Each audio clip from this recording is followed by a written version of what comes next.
Obi-Wan saw Luke's fate of turning into a bitter, pathetic, disappointing, just shell of a man decades before it ever happened, and it broke Obi-Wan's heart. Don't get too proud of this technological terror you've constructed.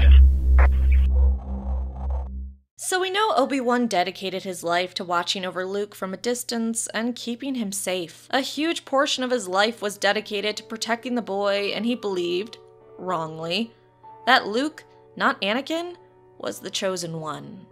Tell me, is it the chosen one? He is.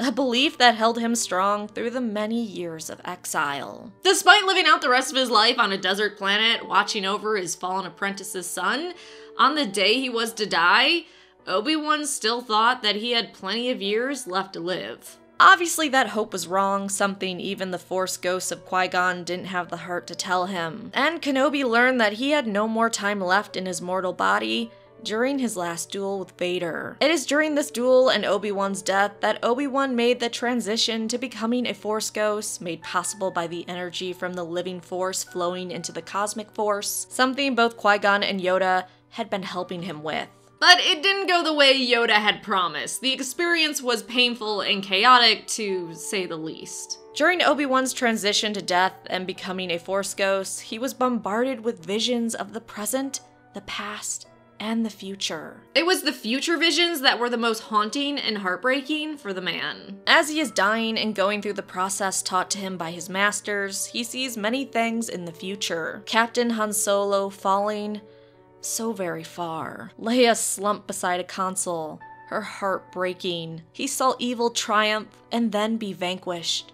Then rise again. But the worst thing Obi-Wan saw, what he never wanted to see, was Luke as old as him, his face creased, his eyes haunted. Obi-Wan saw Luke's future where he was consumed with regret and sorrow, cut off from those who loved him. And at that moment, seeing what the boy he had protected for so many years would become, it was too much for the man to bear. Despite seeing that future for Luke, Obi-Wan still chose to save Luke by telling him to run. And instead of focusing on the sad future of Luke, in his last moments, Obi-Wan instead thought of Luke as a child. He saw the boy sitting cross-legged in the sand and playing with his wooden toys. And Obi-Wan died in peace, knowing that he could continue to watch over and train Luke.